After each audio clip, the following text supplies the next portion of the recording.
Chapter 4 2 months later. Year 874 PXF. Late summer. Osmond nibbled on dried fish and traveler's bread as he surveyed the deep fjord below him flowing out to the sea. His legs dangled over the edge of the rock shelf where he sat, and the wind buffeted the loose curls of his unkempt, overgrown hair. The rocky cliff faces still wore their lush carpet of greenery that had encroached on every nook and roothold under the near-endless sunlight of the summer months this far south. 22 hours of daylight lent a frenetic energy to the flora and fauna of Kaiflanor, and the people who called this land home also seemed to be infected by it. Even though distance and the towering cliff faces hid it from view, Osmond could visualize where the small fishing village of Volgendeep lay, near the coast at the mouth of the fjord. He had arrived at the tiny port of Kaiflanor a week ago via a fishing vessel on which he had traded his labor for a small wage and passage to the southeasternmost isle of the Uldani nation. An unsleeping bustle filled summers in Volgendeep. Seasonal commerce and temporary residents had swollen its facilities and borders to bursting. Sprawling districts of tents and tan-skinned pavilions surrounded the town's less than 24 permanent structures. Many housed the hundreds of fishermen flocking to the southern sea to ply the bountiful waters free from ice for a scant 2 months out of the year. But there were also visitors from the interior of Kaiflanor who had arrived to trade with the influx of outsiders visiting their island. Kaiflanor had no permanent settlements across its vast landscape other than Volgendeep, the land remaining locked in ice and snow for 7 months of the year, only to thaw completely in the height of summer. The few Uldani tribes that lived in the high tundra and boreal forests year-round walked the way of the elders, living off what the land provided and migrating with the herds of giant elk and caribou that roamed the vast landscape. Kaiflanor was a lonely yet sacred place. Many Uldani approaching the end of their days traveled to these shores to walk the paths of the Solenfell, whose trails of iridescent light flowed through the sky even in the daylight of summer. The solemn guides of the Uelan tribe, known as the Solenrone, in their black furs made of elk and wolfskin, came to Volgendeep in the summer to assist these elders on their last journey, and it was them whom Osmond sought out when he arrived. The low, wide tents of the Uelan tribe were easily spotted due to their whipping pennants of tattered ribbon and the painted trails of the Solenfell that decorated them.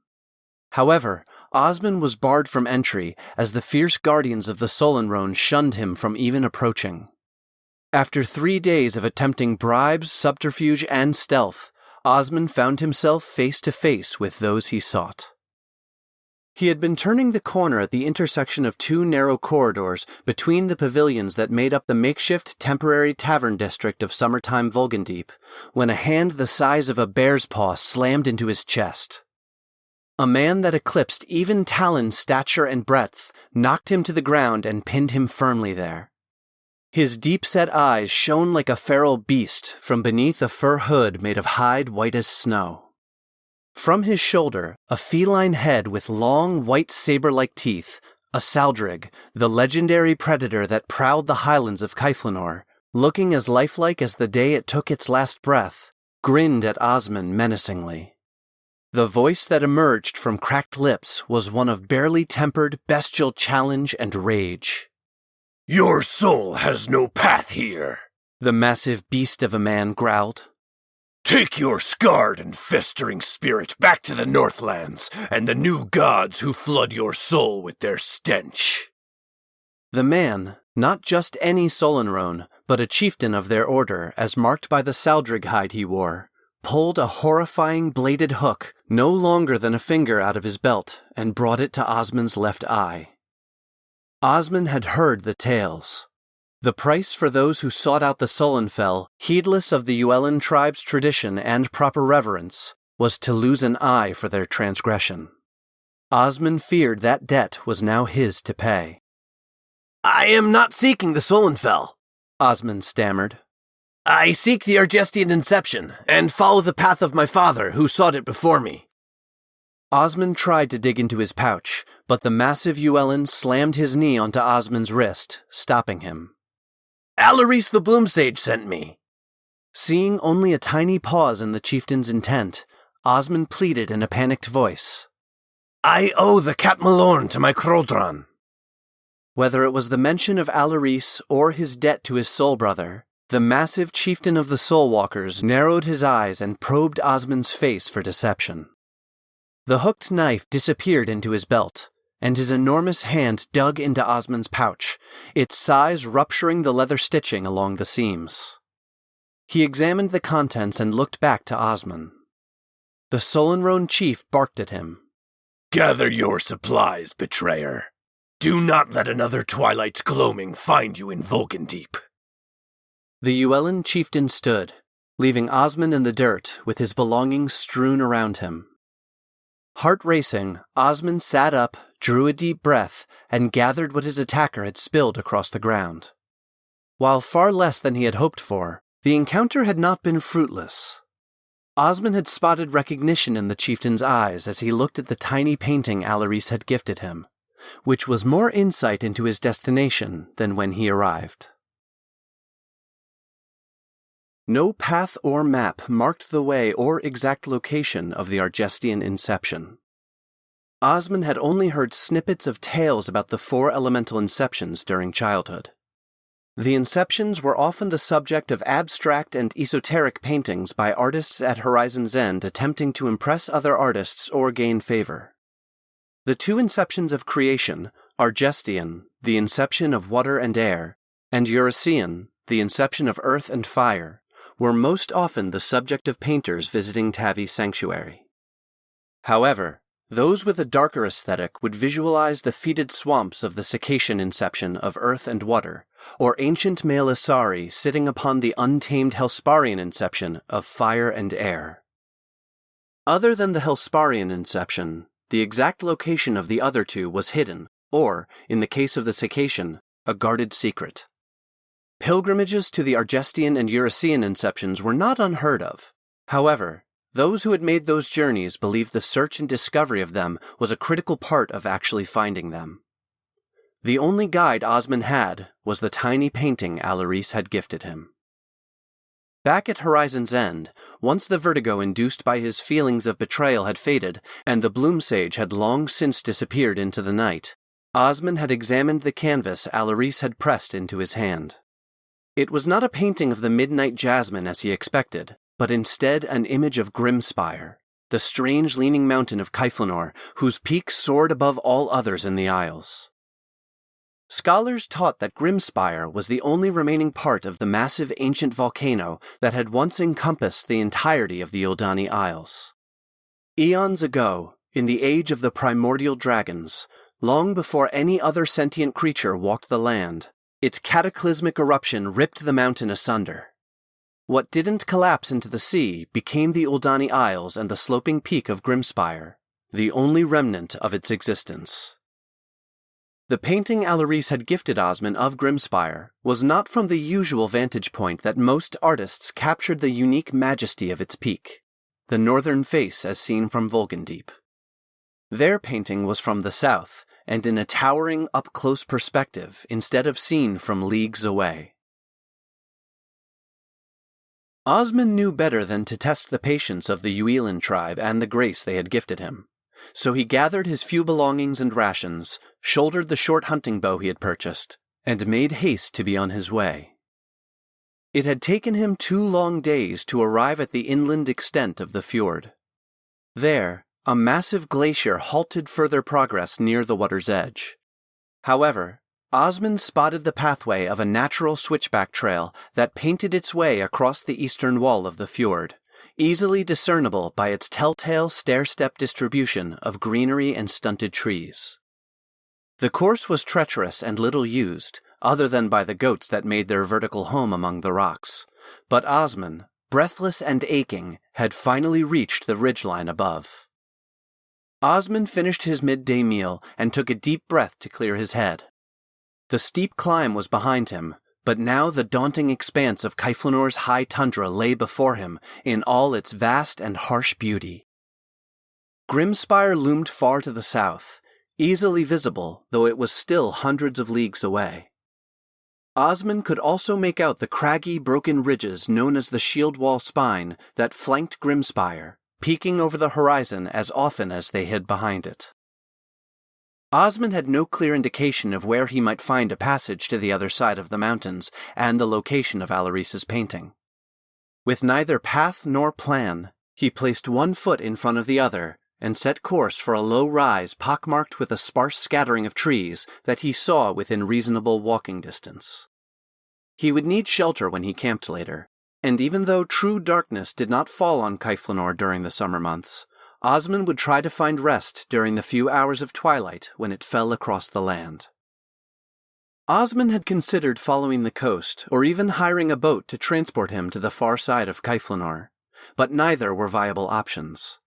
Time was not on his side for a coastal route circumnavigating the central spine of mountains instead of his current course, which relied on finding a pass through them. The nightless days of summer would soon turn to the frozen darkness of winter in just over a handful of weeks, and that time would dwindle even more quickly the further south he traveled. While a boat would be the quickest, there were no sheltered coves or even beaches on the southern coast of Kaiflanor. Towering cliffs of ice and granite dropped thousands of feet into the sea and created currents where even the most experienced sailors could find their ships smashed against their impenetrable walls. Even if a fisherman or guide knew of a landing, finding one with that knowledge would have taken time in Vulgandeep, which was a luxury Osmond did not have after he wore out his welcome. The only path open to him was the one he was on. Osmond arrived at the stand of trees and rocky knoll just as the sun's low trajectory began to kiss the horizon. He nestled his canvas tarp into the dense branches on the leeward side of a tight grouping of bushy firs to help blunt the ever-present wind that whipped through Kaiflanor's forests and scoured the tundra. Osmond laid the makings for a fire in a protected ring of gathered stones, but before lighting it, he lifted his eyes to the sky to witness its beauty before the fire blinded his sight.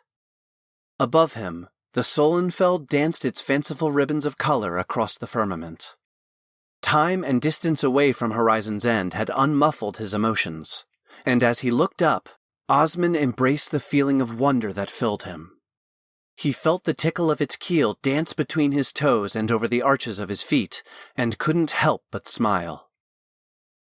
Osmond sat and pulled off the soft leather boots that Lady Courvermain had gifted him. He scrunched and stretched his toes after their day in captivity, relieving the fatigue that even the enchanted footwear could not completely stave off. Leaning back on his elbows, late summer's fragrant moss filled Osmond's nostrils with its earthy aroma, and long grasses formed a bed for his aching muscles. Placing one calf on the other knee, he looked to the mystical display unfolding in the twilight above him. The Solenfell swirled and flowed across the sky's vast canvas over the plains of Kaiflanor. The looping currents of green and purple looked to be both a gateway and a river, a procession of 1,000 souls and the painted brushstrokes of a single master artist. At times overwhelming the whole sky, and at others merely the whisper of a forgotten dream, Osmond understood why so many of his ancestors came to this place as their last journey. A single soul could feel tiny, but to join the procession and currents of the Solenfell was to become a part of an eternal dance and silent song with one's brethren. Osmond couldn't keep his eyes from drifting to his foot, silhouetted against the breathtaking display in the sky and the tickle of keel fluttering there. He quashed down but couldn't ultimately stifle the rising giggle induced by the interplay of the overwhelming wonderment infecting his feet and the breeze that swirled across them.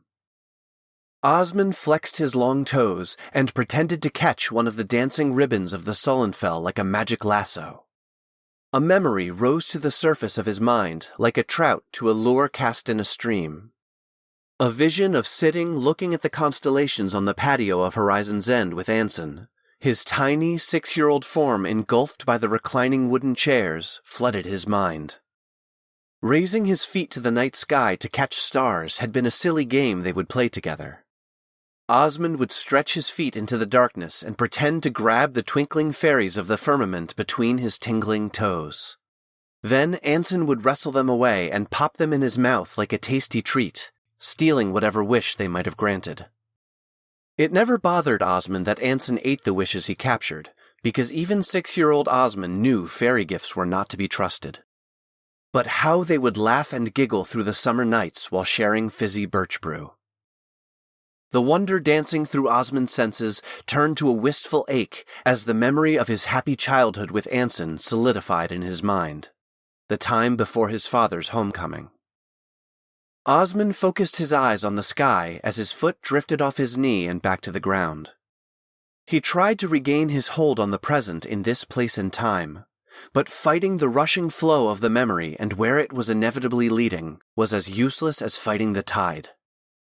The current of recollection brought him to the day his father sent Anson away, and Osmond's emotions fell into the abyss he carved out of his soul to swallow all memory of his father.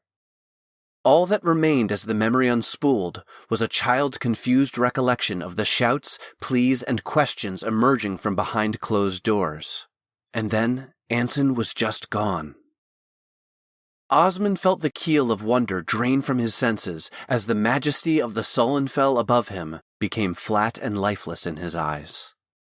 An excised memory of his father was now indelibly connected to the skies above Kaiflanor, infecting it with their emotional sterility. Osmond had felt a numbness creeping into his emotions for Talon after Alaris had imparted all the revelations about his father's connection to Riken, but nothing like the immediate and definitive shutdown of them he was experiencing now. Osmond had thought the wound he had inflicted upon himself was clean and contained. It had never spread during his time in Arnador, but that was no longer true. Visiting Horizon's End and the journey he now undertook had somehow disturbed the scars of that rite. It was not the clean and surgical separation it had been when he had performed the ritual 8 years ago. It was metastasizing and infecting every thought it touched. Osmond looked back to the Sullenfell, trying to feel anything, but what moments before had held him in wonderment was now barren to his senses. He would have plunged into the sorrow of losing the sky, but even that consolation was denied him. He felt nothing. Osmond sighed and stood up in a single motion from his reclined position to fully upright. In that burst of movement, he realized he wasn't alone. Sitting next to the unlit fire pit was a Willico. Osmond stood perfectly still, waiting to see if the phantasm would fade or move on, but it seemed perfectly content to remain where it had settled. Osmond knew of Willico and had even had fleeting encounters with a few in the forests around Horizon's End, but never one that persisted like this. Willico were not ghosts, spirits, or undead per se, but more the echoes of an Uldani's emotions and personality manifested through the active elemental nature of the Isles. There were dozens of Uldani bedtime stories featuring Willico and their antics, ranging from whimsical and benevolent to malicious and harmful. However, one rule was always the same. Do not disturb or interfere with a Willico's set routine, and treat them respectfully.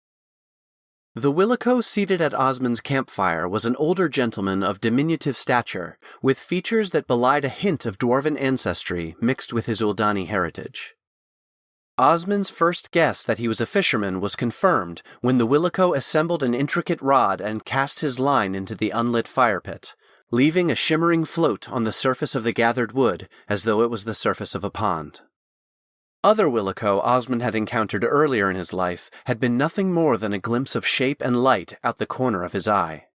This one, however, was nearly indistinguishable from a living person, other than its slight translucence and a shimmering glow surrounding it that mirrored the colors and wavering intensity of the Sullenfell above.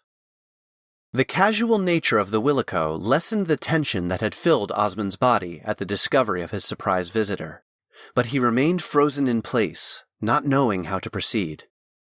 He would need the fire for its warmth and the protection its light would provide from creatures that stalked the gloaming of Kaiflanor, but he didn't know what actions, if any, might provoke the Willico. Locked in indecision, Osmond got his direction from the fisherman himself. Well, come on, light that fire, lad. Or are you just going to leave me here to freeze my bobbers off? The Willico chided in a thick dwarven accent with a heavy Uldani cadence and inflection. Osmond was so startled by the demand cutting through the silence of the forest, he had to take a step back to keep from losing his balance. In doing so, his bare foot found a thorny pine cone that bit deep into the center of his arch. With a yelp, Osmond reflexively yanked his foot back, cradling it in his two hands, setting himself further off balance. Like a tree felled by an axe, Osmond fell to the ground, foot still in hand, leaving his nose brushing against the small fire pit, and eyes looking up at the Willico. Oh, for Farah's sake! You have the grace of a skate on a sandbar, the Willico proclaimed, with a tone that magnified his exasperated expression and the roll of his eyes. Osmond finally found his voice and, spitting out a leaf that had stuck to his lips after the fall, asked rhetorically, "You talk?" The fisherman sighed. And the wits of a wall-eyed whelphin to boot. You're quite the catch, aren't you? Osmond scrambled across the ground back to his boots and pulled them onto his feet, never taking his gaze off the Willico. Collecting his tinderbox, Osmond, as requested, put a spark to kindling and coaxed the fire he had laid to life. The Willico's fishing bobber bounced merrily in the flames, and the Willico supporting his rod on one knee produced a pipe and began to smoke contentedly. So, I'm gonna heat some broth and jerky now. Is that okay? Osmond stammered out cautiously. Then, quickly remembering the part of the tales about respect, he added, Would you like some? The Willico, with a lifted eyebrow, leveled a gaze at Osmond that, with little subtlety, questioned Osmond's intelligence once again.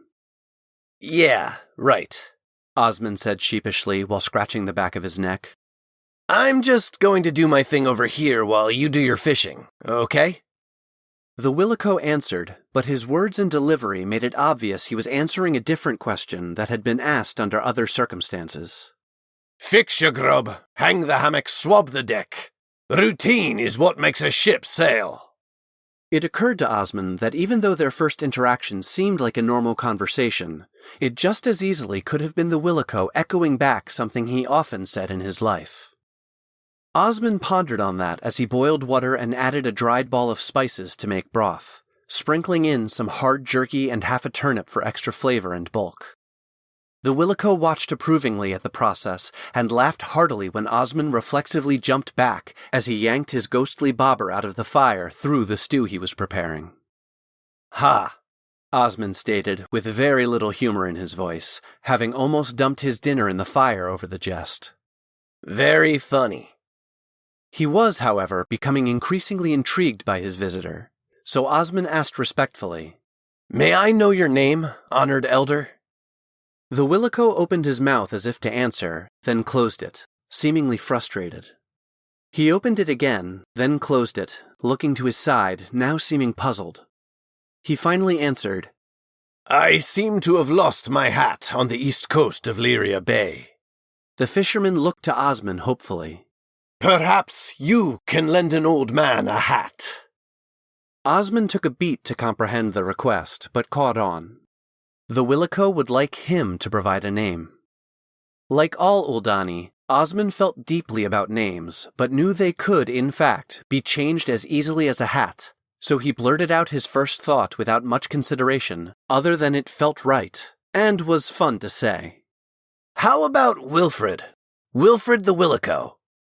Osmond added the last part without taking into account it might be offensive. Maybe he should have gone with Farnsbury the fisherman. That smells mighty tasty, the Willico said in reply. Osmond wasn't sure if he was now talking about the name or dinner, as the fisherman's eyes were looking to the fire as he spoke. Are we talking about your name? Osmond asked. I done told ye it smelled good. Now serve it up, the Willico snapped back. Okay, Wilfred, it is nice to meet you. Osmond continued. I'm Osmond. It is an honor to have you at my fire. Wilfred smiled and, with a hint of kindness and emotion, replied, The honor is mine.